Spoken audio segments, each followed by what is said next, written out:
Welcome students. आज हम देखेंगे structure of cell wall. Cell wall क्या है? It is the outermost covering of the plant cell.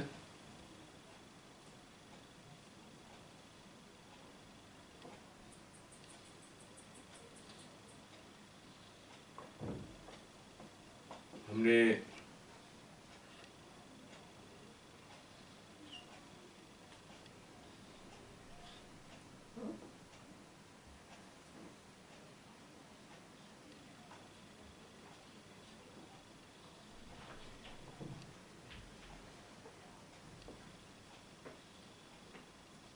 Structure of cell wall, जब हमने structure of animal and plant cells किए थे तब मैंने आपको बताया था। It is the outermost covering of the cell.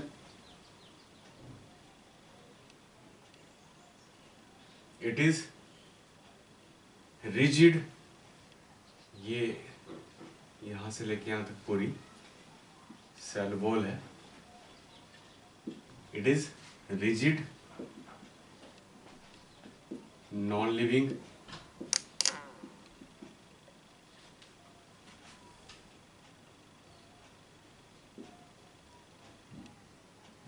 outermost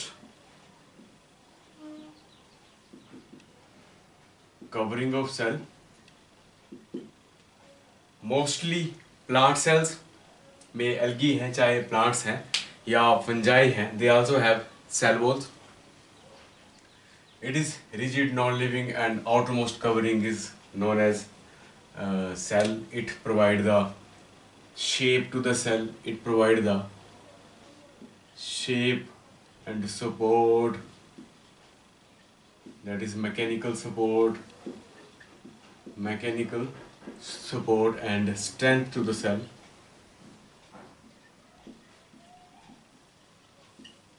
ये शेप भी प्रोवाइड करता है, इसको सपोर्ट भी करता है, मैकेनिकल स्ट्रेंथ भी प्रोवाइड करता है।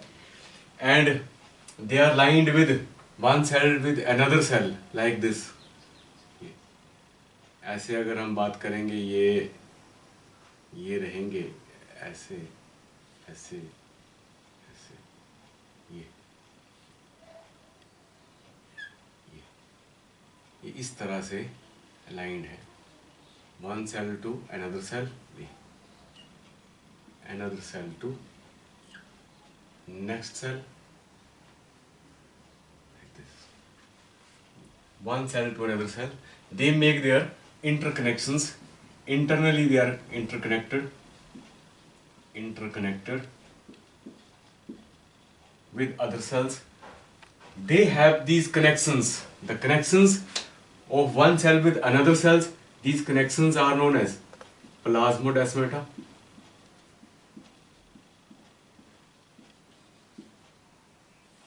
The one cell is connecting with other cells. जो ये इनके बीच के जो connections हैं, ये जो connections हैं, these connections are known as plasmodesmata. And centrally they have another thick layer which is known as middle lamella. इसको हम middle lamella बोल देते हैं। ये this is known as middle lamella.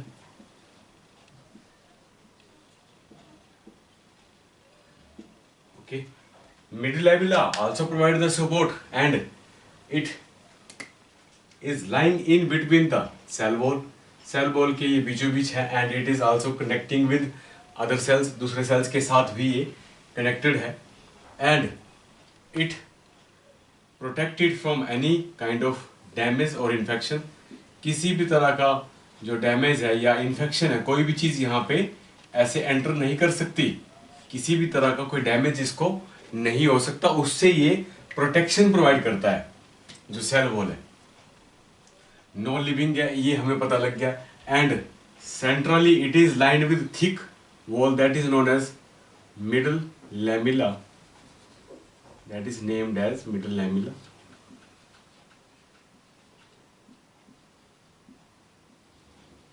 Middle lamella. It is formed of calcium pectates.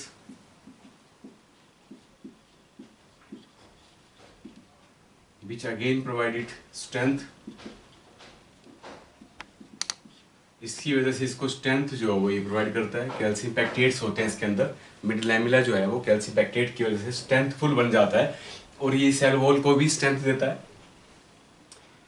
इसके बाद अगर हम बात करें जो ये सेल वॉल में क्या क्या है, जैसे अगर बात करें हम द सेल वॉल में एल्गी की सेल वॉल है, थोड़ा सा हल्का सा क्या वेरिएशन रहता है। In case of algae the cell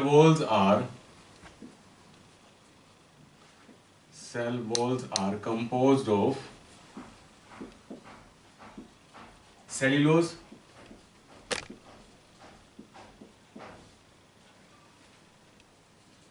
galactans,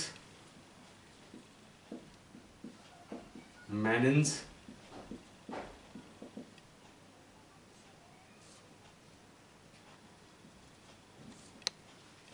minerals like calcium carbonates,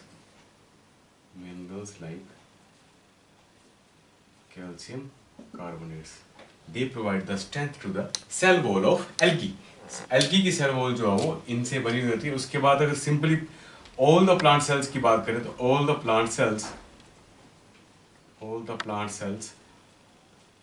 the cell wall is composed of cellulose, hemicellulose,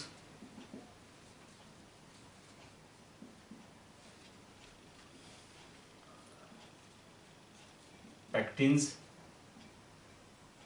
and calcium carbonates etc. Minerals like calcium carbonates etc. they provide the strength to these cell walls. Cell walls में ये strength जो है वो that is provided by these substances. and इसको हम क्या करते हैं, normally categorize कर देते हैं primary cell wall में। primary cell wall,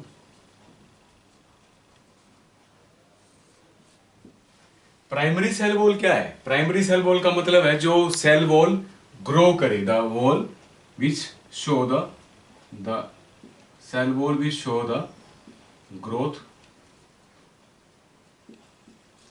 ग्रोथ करने का मतलब उसकी थिकनेस बढ़े due to the deposition of these materials like cellulose है, हेमिसेलुलोज है, पैक्टिन्स है, कैल्शियम कार्बोनेट्स है या other minerals, they are getting deposited. अगर वो डिपॉजिट होते हैं तो उसकी थिकनेस बढ़ जाती है। जब इसकी थिकनेस बढ़ती है तो naturally it is growing.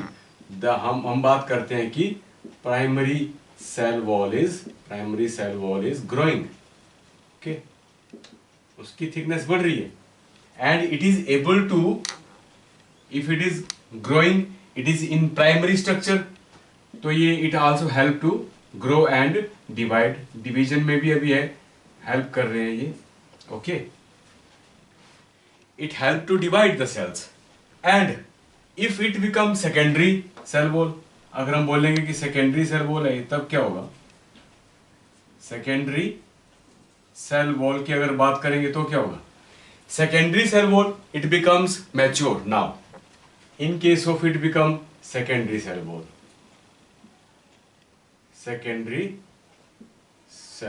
the cell wall gets mature. Cell wall get mature. Now it will not divide. The cells will not divide. Mature हो जाएंगे. The cells mostly become dead cells. And this is the case of xylem cells. अगर हम बात करेंगे, the xylem cells they act as a dead cells. They are carried for the water and minerals. Water और minerals को carry करके लेके जाते हैं, तो there cell walls are dead cell walls. They become secondary cell walls, they got mature, वो mature हो जाती हैं। अब उनका काम सिर्फ कैरी करने का है, तो वो डिवीजन के लिए भी नहीं जाती। क्लियर, वो अब ना डिवाइड करेंगे, इतनी वो मैच्योर हो चुके हैं सेल्स। तो सेल वॉल का मैच्योर होने का मतलब है कि वो सेल जो है वो अब डिवीजन के लिए नहीं जाता है, इतना मटेरियल उसमें डिपॉजिट हो चुका है, अब वो सिर्फ कोई कैरियर की तरह काम करेगा। मीन्स वो एक एज ए रोल प्ले करेगा किसी स्पेशल फंक्शंस के लिए। तो सेल जाइलम के जो सेल्स रहते हैं इनकी सेल वॉल जो है दैट बिकम सेकेंडरी, वो सेकेंडरी हो जाती है और वो दो cells are named as cell dead cells, उनको हम डेड सेल्स के नाम से भी बुलाते हैं। आई होप कि यहाँ तक आपको आइडिया लग गया होगा। This is the function of primary wall, secondary wall, and the component of these algae cell wall of algae as well as plant cells की cellulose है, hemicellulose है, pectins है, calcium carbonates, minerals हैं। other middle lamella की आपको पता लग गया कि they are components of cell calcium pectates which provide its strength and they are connected with one cell to another cells। वो जो connections हैं हम इनको बोल देते हैं plasmodesmata। इस तरह से ये कनेक्टिविटी शो करते हैं, स्ट्रेंथ को प्रोवाइड करते हैं और सपोर्ट भी देते हैं। This is all about the cell wall.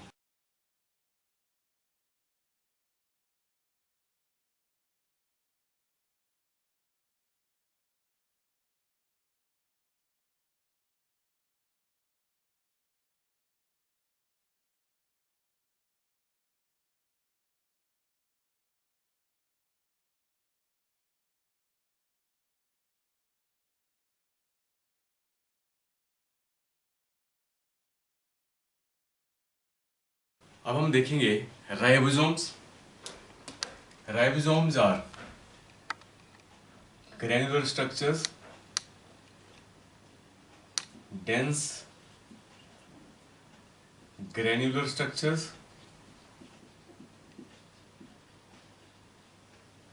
they were first observed by the George Pallet in 1953।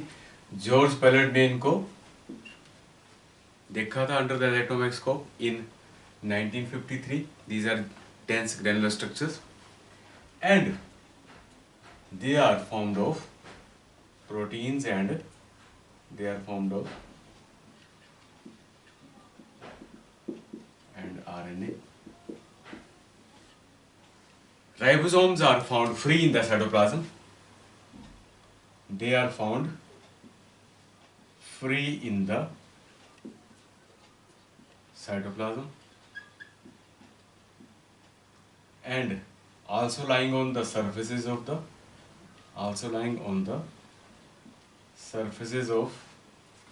ER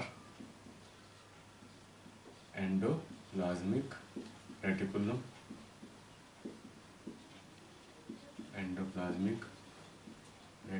इनके सर्फेसिस भी ये लाई करते हैं, फ्री रहते हैं साइटोप्लाज्म में। At the time of protein synthesis they will come together. At the time of protein synthesis they will lie on the mRNA।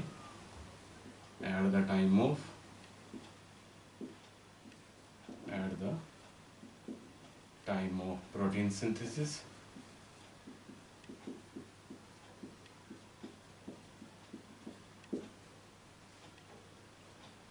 the free units of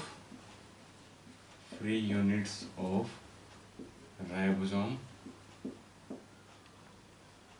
come and lie on mRNA and form protein and उसके बाद ये protein बना देते हैं। Cytoplasm में ये freely पड़े रहते हैं। एक अगर हम बात करें जो हम यहाँ पे डिस्कस कर रहे हैं, ये अगर राइबोसोम ये इनकी पोजीशन है, अगर कहीं पे ये सिंपली अगर मैं बात करूँ तो यहाँ पे ये न्यूक्लियस है और इसके बाहर ये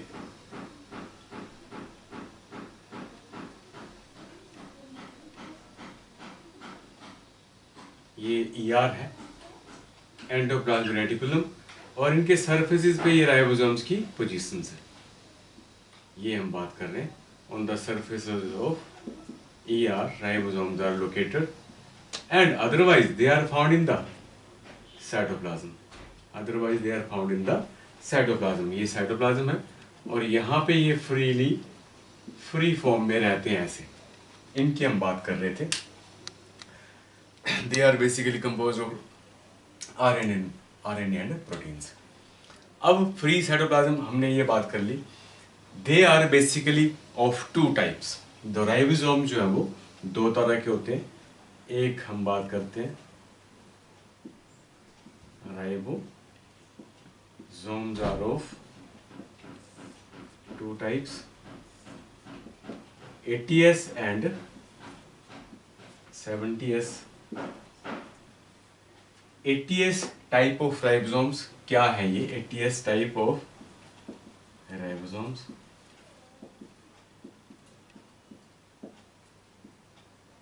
and 70s type of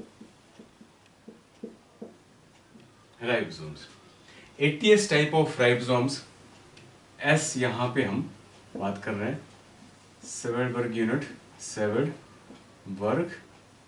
unit it was given by सेवेड ने ये यूनिट दिया था और it is also named as sedimentation coefficient इसको क्या बोलते हैं sedimentation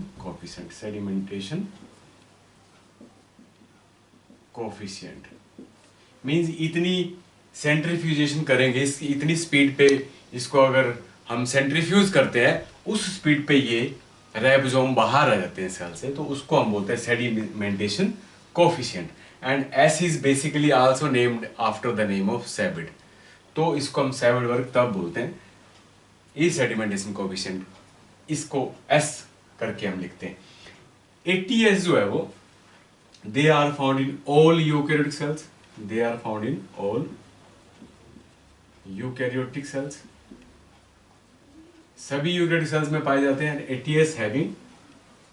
80s having two small subunits one is 60s and second is 40s subunit इसके दो सब यूनिट होते हैं which are composed of rRNAs and mRNAs इनसे ये बने हुए होते हैं और 60s और 40s इसके स्मॉल सब यूनिट है और मान लेते हैं कि ये हमारे पास 80s है कोई 80s में ये आ गया 60s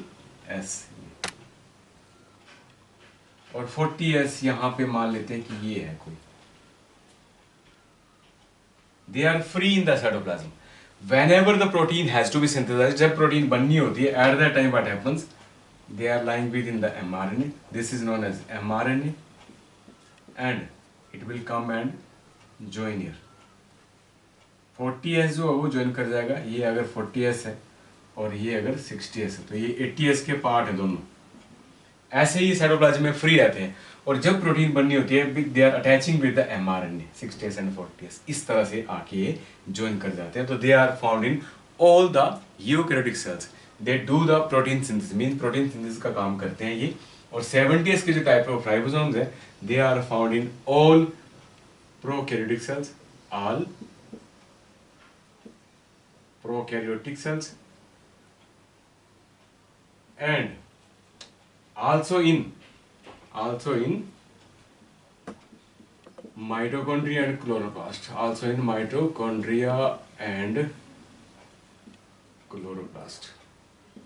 माइटोकॉन्ड्रिया और क्लोरोप्लास्ट में भी 70s टाइप के राइबोसोम होते हैं और जो 70s ribosome it also having two subunits इसके भी दो सब यूनिट है एक है 50s और दूसरा है 30s they also remain in the free form ये भी इस तरह से ही फ्री फॉर्म में रह गए ये अगर 50s है मान लेते हैं तो ये 30s है it will come and join whenever जब प्रोटीन बननी होती है at that time they will come and join together mRNA के पास आ जाएंगे और ये 30s और 50s they will join and do the protein synthesis उसके बाद ये प्रोटीन बनाने का काम शुरू कर देंगे they are lying on the surface of the ribosome ये राइबोसोम जो surface of the ER lie करते हैं so they do the protein synthesis यहाँ पे प्रोटीन बनाने का काम ये कर पाते हैं इसका इस तरह से रोल है और अगर हम सिंपली बात करें तो इसकी जो मेन फंक्शन है it do the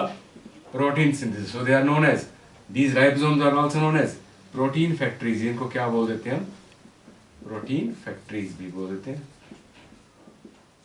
they are also named as protein factories because they do the protein synthesis और ये आपको पता लग गया 80s ribosomes की positions कहाँ है all eukaryotic cells contains the 80s type of ribosomes having two subunits 60s and 40s they have their smaller parts RNA and some proteins they are their compositions और 70s जो ribosomes है 70s type of ribosomes are found in all prokaryotic cells and there are two organelles exceptionally in all eukaryotic cells की जो दो organelles होती हैं mitochondria chloroplast, इनमें भी 7 डेज टाइप के राइबोसोम अपने होते हैं इनके, क्योंकि वो अपने आप ऑटोनॉमिकली वो डिवाइड करती हैं, वो माइटोकॉन्ड्रिया भी और क्लोरोप्लास्ट भी, तो उनमें 7 डेज राइबोसोम उनका अपना होता है, उनका अपना डीएनए होता है, इसीलिए वो, और इसके सब पार्ट्स क्या है 50s और 30s, एंड these सब units remain free in the cytoplasm, ये हमने बात कर ली।